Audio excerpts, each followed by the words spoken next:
Well, hello and welcome back to my channel.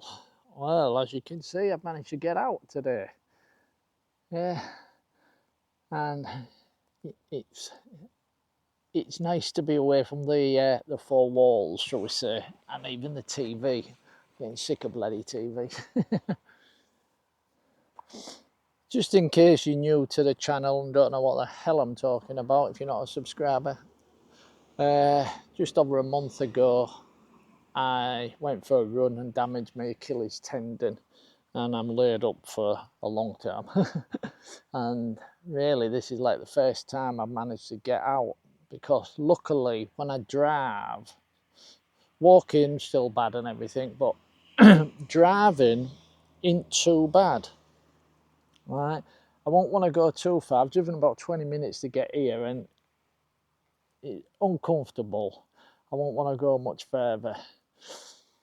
But because all I've really done is just gone to the shop and back. But no, so driving not too bad, shall we say. Walking still whatever, but yeah, not much change there. But anyway, yeah, don't know when it was, but I made an update video about my leg, as in 1 month on type thing, and I mentioned somebody had got in touch with me and asked me basically a couple of questions, which were, if I remember rightly, basically the same question, as in how come I'm not scared when I'm out camping, and how do you get to go solo camping and not be scared? So kind of the same thing. Well, I said I'd make a video and explain about solo camping and stuff like that and stuff, but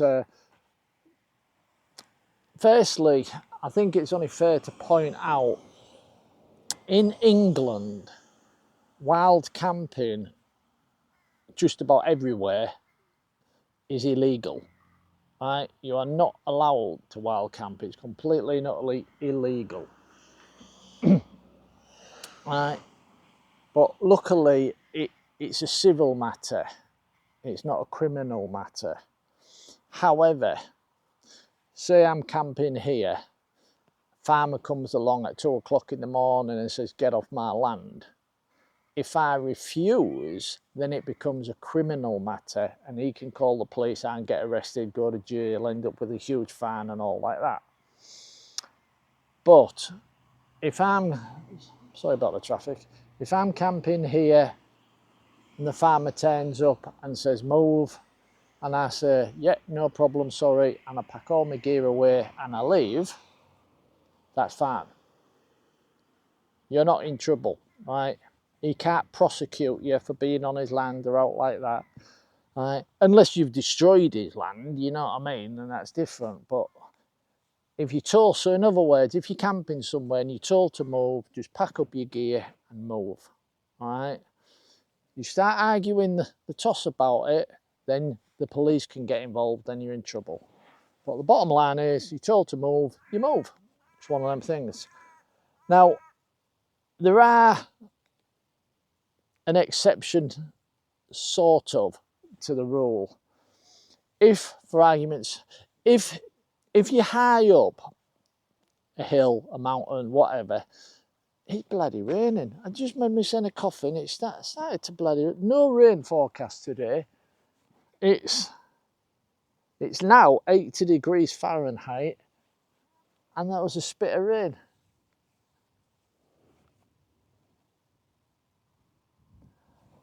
Just have to play that one by ear.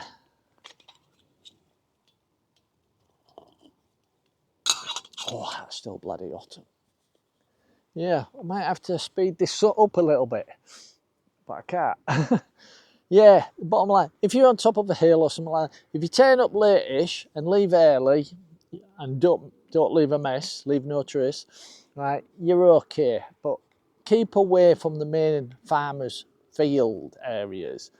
I believe the sort of like guideline, could be wrong here, but the guideline is you want to be above the highest fence or the highest wall. So if there's like a mountain, you want to be as high up as you can get. You know what I mean. But just remember, it's all basically private land, and if you're told to leave, you have to leave. But if you turn up, you're on the Lake District, you're up a bloody mountain, you turn up, you pitch your tent, you get up first thing in the morning, you leave, no one's going to complain as long as you don't leave a mess. So there are areas you can get away with, but I'll guarantee you if I pitched a tent here, I'm at the Westwoods by the way, it's a golf course area, but it's also an open park, it's not a private golf course, sort of. But if I pitched a tent here, by night time, I'd be told to leave, right? And there's no big hills all out, but it's just a chance you take. But just remember that. Okay, right, that's the legal issue covered. So now, how can you not be scared to go out wild camping? Well, I was asked how come I'm not scared. Well, there's no point explaining that because it all comes from life experience, all right? There's no point me telling you all the secrets of my life because it's my life, it's not your life. You get me? So trying to explain why I'm not scared to be wild camping won't help you unless you've had exactly the same life experiences as me. However, what I can do, right, which is kind of like the second part to the question, is how can you get into wild camping so that you're not scared? Well, there's a few things you can do, okay? But first of all, I want to start you off with a test, right? Because we're talking about being scared. So imagine you're in a forest, middle of the night. What I'm going to do is I'm going to play 3 or 4 sounds, animal sounds, right? And I want you to listen to them, try and guess what they are, and then I'll put the picture up of what the animal actually is, all right? And you'll realise some animals can sound terrifying, can sound like creatures from the darkest depths of hell, when actually they're cute little fluffery things, shall we say. So I'll just put some animal sounds up and then the picture that goes with the animal. See if you can guess. I'll do that now.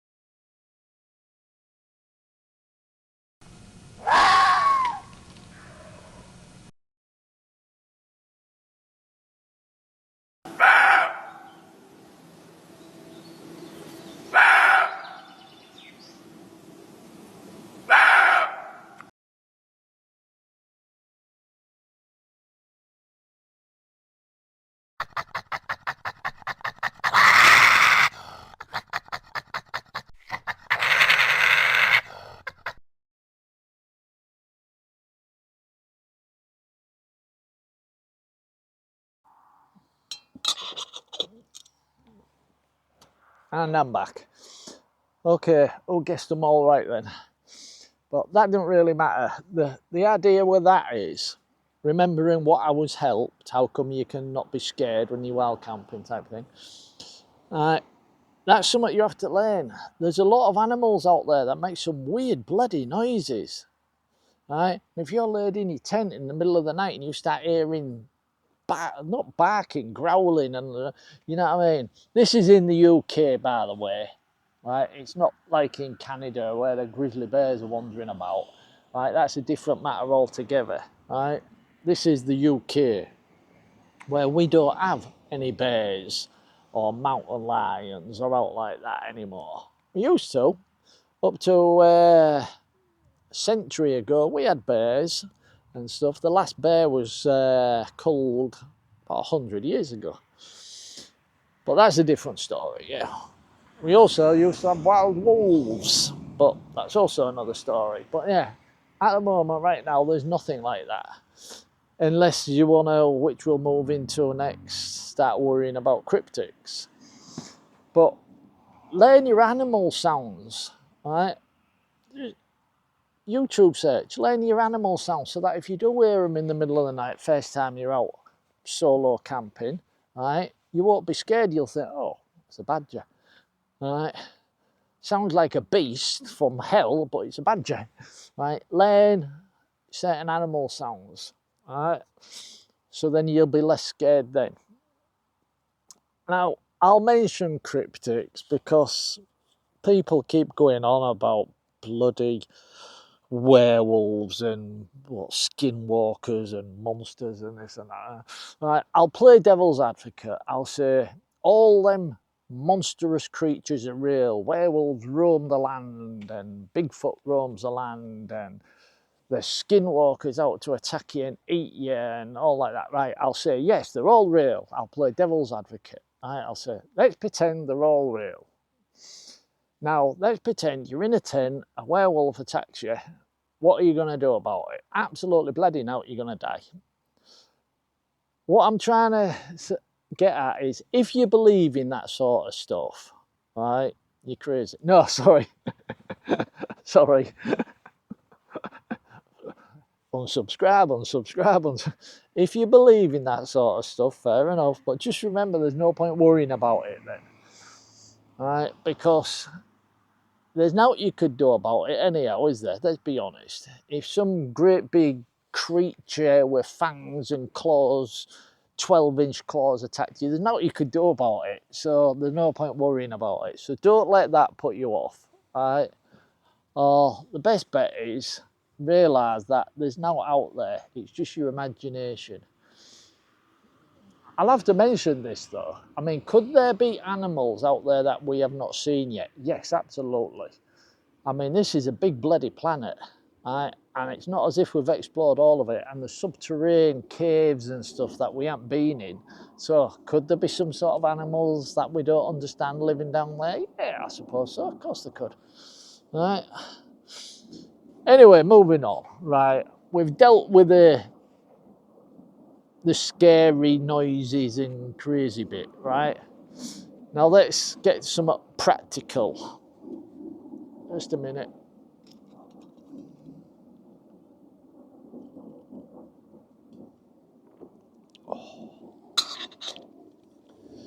Let's get to practicality now. You've never been out camping before and you want to go out and you're by yourself and it's a bit scary. How would you actually get to that point? Well, the first thing you could try, if you've got the opportunity, camp in your garden overnight. If you've got a garden with a fence around it or whatever, if you can, camp in your garden overnight just to get the feel of being outside. Now, if you haven't got that option, right, like I haven't got that option, right, this is what I recommend.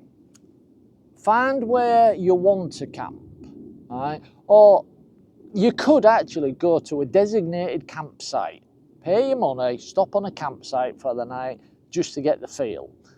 That's like instead of your own garden, right? That will also give you a feel. If you ain't got a garden, go to a campsite, spend £10, £15, whatever it is, just for the night, camp on a campsite. You'll feel safe on a campsite, right? Unless you've got a load of idiots getting drunk in the corner and screaming and shouting and blasting music out. But no, right, so that's something you can try. But what you can do is, let's assume that you could camp here, right? What you need to do is come here during the day, bring your tent, bring everything in it during the day, set up your tent, go in your tent, lay in your tent, spend a couple of hours around the area sleeping in your tent and stuff, right? Then pack your tent up, go home. Now, in your brain, you've got used to that little area. You've had your tent up there, you're used to the area, right? So then on the night, when you come back the next day or whatever, right, you think, oh yeah, that's where them trees are, or that's where them bushes are, or you know what I mean? And you put your tent up again, right? Now, just as it's starting to get dark, go for a little walk round your general area. Look at the trees, look at the bushes, look at the ones that, you know, like when you see like flying pigs that are clouds or cows, or, you know, the clouds, the way they make shapes and stuff like that. Right? Well, branches on trees and bushes can look like all sorts of things. I mean, I've seen some right weird stuff on bushes that look like really weird sort of creaturey things, and you get closer and it's bloody, it's a tree, it's a branch, it's a twig, you know what I mean? But as it's getting, let's say it gets pitch black, let's just say for argument's sake, it's pitch black at 10 p.m. At 9:30, it'll be quite dark, but it'll still be light. You know what I mean? Go for a little walk around your general area. I don't mean miles, just around your general area. Look at the trees that look a bit spooky, and look at the bushes that look a bit spooky. So that if you have to get up in the middle of the night and go for a pee, right, or your tent pegs come out, so you have to get up and bang your tent peg back in, or whatever, 2 o'clock in the morning, it's pitch black, you glance to the right and you see 2 arms coming out at you, your brain will say, hang on, that's that tree that looks like someone trying to grab me that I saw earlier on. You know what I mean? Right? Get used to your surroundings. That's a better way of putting it. Get used to your surroundings. And if you have a good night's sleep and you enjoy it, go to the same spot at least 2 or 3 or more, right? At least 2 or 3 times before going to anywhere different. Sorry.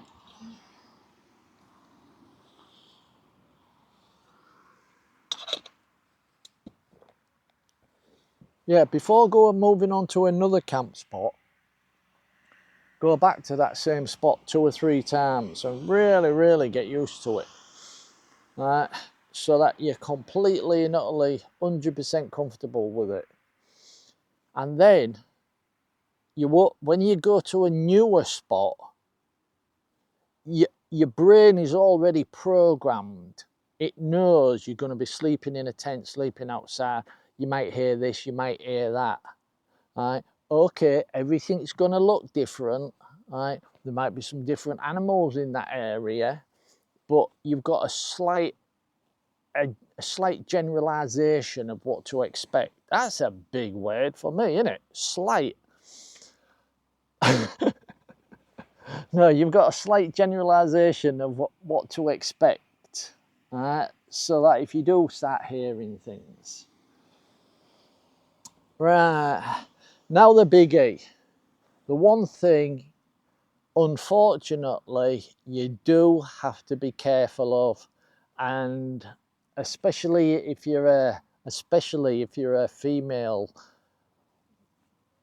camper by yourself, solo camper, wild camper, is other people. And I don't mean families that's pitched a tent nearby, I mean men, basically. I'm sorry to say it, but yeah, I mean men. There's a lot of men out there who try and take advantage of a woman by herself in many different ways. I'm not going into it. You're not stupid. You know what I'm talking about. So how do you protect yourself against other people? And okay, it's not just women that have to be worried as well. If you're in a tent by yourself, a bloke now, if a bloke's in a tent and he hears voices outside his tent, he might be scared too. He might not. How can I put this without sounding? You see, oh hell. If I heard somebody outside my tent, I would quite comfortably get out and confront them.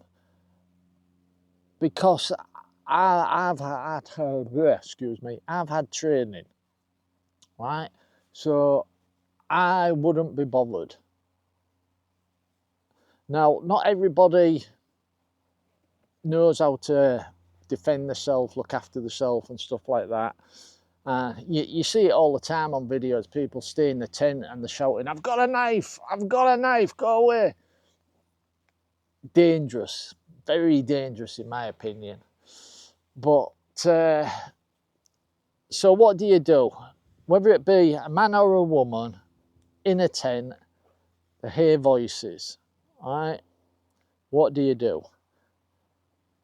Well, I'm going to tell you to do the complete opposite to what almost every single video shows you. I'm going to tell you to get out your tent. Right? Don't stay in your tent, because what is your tent? It's a giant bag that you're inside. And if there is 2 or 3 people out there, they could grab the corner, start dragging it or whatever, pull it across, chuck bloody logs or bricks or whatever on, or waste, set it on fire, because tents do go up. Right? You hear people in the middle of the night outside your tent. Now, you'll have to make your own judgment on that, because when I was in North Yorkshire Moors, I heard somebody about 2 o'clock in the morning. I heard 2 men talking, but I listened for a second, and they were just hiking through. You could tell the way they spoke, and I heard them coming up, and then I heard them go in, and I heard what they said. So, but if they'd stopped and they was right outside the tent and you could hear them talking, then I'd have got straight out of the tent. But yeah, your best bet is to get straight out your tent. If somebody's outside your tent, get out your tent, right? You can always run. If you're stuck in a tent and someone starts battering you with a baseball bat, you can't run. You're screwed, putting it bluntly, right? You hear voices outside your tent, whether you're a man or a woman, get out your tent quick, right? And then decide what you're going to do, right? 9 times out of 10, just let them cars go by. 9 times out of 10, if you get out your tent and you shine a torch straight at them, they're going to run anyway. Sorry, just letting the traffic go by. Yeah, you get out your tent and shine a torch at them, they're going to run, because they're not they've come to your tent to try and scare you. It's highly unlikely that somebody wandering through the woods sees a tent and thinks, let's go to that tent and kill the person inside. That is extremely unlikely. You're going to come across somebody like that wandering around the woods who's looking for a tent to kill the person in the tent. No, it's just kids who happen to be wandering through the woods in the middle of the night. They've seen a tent and they think, let's piss them off. Let's chuck some stuff at the tent. Let's this, that. Right? So if you jump straight out of your tent and shine a torch at them, they're going to run like mad, because they're not expecting that. They're expecting you to stay in your tent and scream. So I would always say get out your tent quick. At least if there is a problem, you can run. Okay. Now, after they've gone, what do you do? All right. Now, here's your big one. A lot of people would say pack up and leave, which is actually a good idea, because 9 times out of 10, they're going to come back again. If they've thrown stuff at your tent, you've scared them off by getting out of your tent, they're probably going to come back again. All right? So it's probably a good idea to bug out and clear off home again, if at all possible.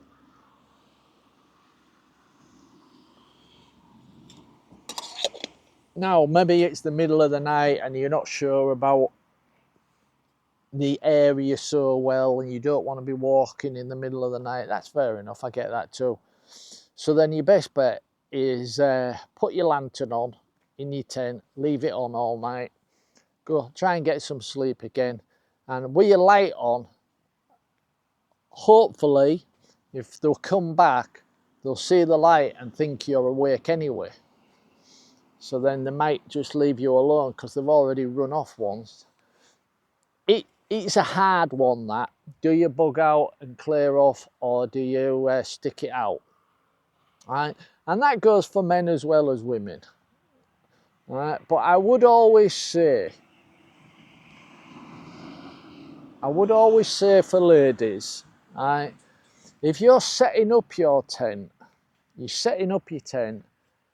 and some blokes come by, and they're setting up their tent, and they've decided to set up their tent near you. They have done that on purpose because they've seen you, a woman by herself, and they're going, not necessarily anything nasty or evil, but they're gonna bug you. They're gonna be coming up to you, they're gonna be talking to you, they're gonna, come on, you're not stupid. So if you're a lady and you've set up your tent by yourself and some blokes turn up and they set up their tent reasonably close to you, they've done it on purpose. So pack your gear, go home or go somewhere else. Don't stay. Do not stay. Right? You don't have to start calling the police or out like that, because they might be quite innocent setting up the tent. They might have just, I don't know, thought, oh, she's attractive, I wonder what my chances are. Or, you see, there's no illegal about it. It might not be very diplomatic and very courteous, right? But there's no illegal about it, you get me? So just pack up your gear and leave, right?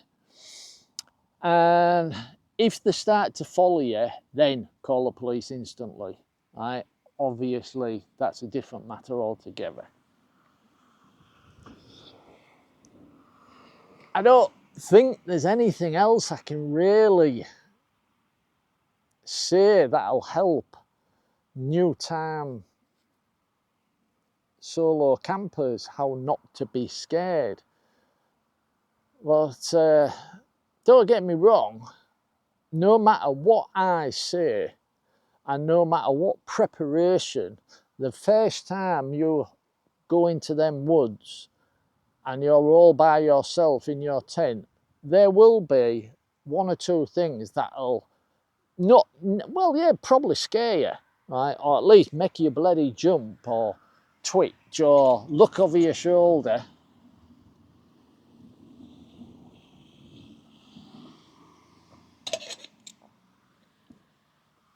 It's just the nature of being by yourself and getting used to it. The more times you're out, the more you get used to it. I remember being in the Lake District when I was about, I don't know, about 18, something like that. And I told this story when I was in Scotland. We was in the snow in our canvas tent, but yeah, I'm sure there was things back then that used to scare me and make you jump and stuff like that. But as you get older and your life, you do things in your life, you realise there's things to be careful of, things to watch out for, but nothing really to be scared of. But there's plenty of stuff to be, that gets your brain thinking, right, am I in a dangerous situation here? What can I do to get out of this dangerous situation? You get me? But to finish, the most important thing for anybody going camping, solo wild camping, is make sure somebody knows exactly where you're gonna be. Right? And I don't mean you say, oh, yeah, you tell whoever I'm going to the Lake District. No, that's no good. Lake District is a bloody big place, right? You have to know, before leaving, you have to know where you're planning on camping, right? Once you're more experienced, then you can just head out into the woods and camp wherever you bloody well like and walk for days on end and camp at different places. Once you're more experienced. But even then, it's ideal to let people know where you are each night, right? Or at least have some sort of way of contacting people in an emergency. And I don't just mean a mobile phone, right? Get the InReach Mini 2, there you go. Personal locator beacon, something like that, right? But for your first, shall we say, first few times out camping by yourself, make sure somebody knows exactly where you're gonna be, right? It's all to do with safety and preparation and stuff, but as for the bottom line, not being scared, you get used to it. You just get used to it. It's like driving. First time you get behind a wheel, if you've never ever driven a vehicle in your entire life and someone's teaching you how to drive, it's a bit scary. But once you've been driving for years, a car is just a tool and you don't give it a second thought. You just get behind a wheel and you drive, and nerves don't come into it, because why should you be nervous? And that's all it is. It's just getting used to doing it. Anyway, yeah, I'm leaving this one here. I hope it answers the questions, and if you've got any more questions, I'm sorry, I can't remember the name of the person that sent me the email. All right, but I hope this answers your question, and yeah, hope you found it useful. I'll catch you later.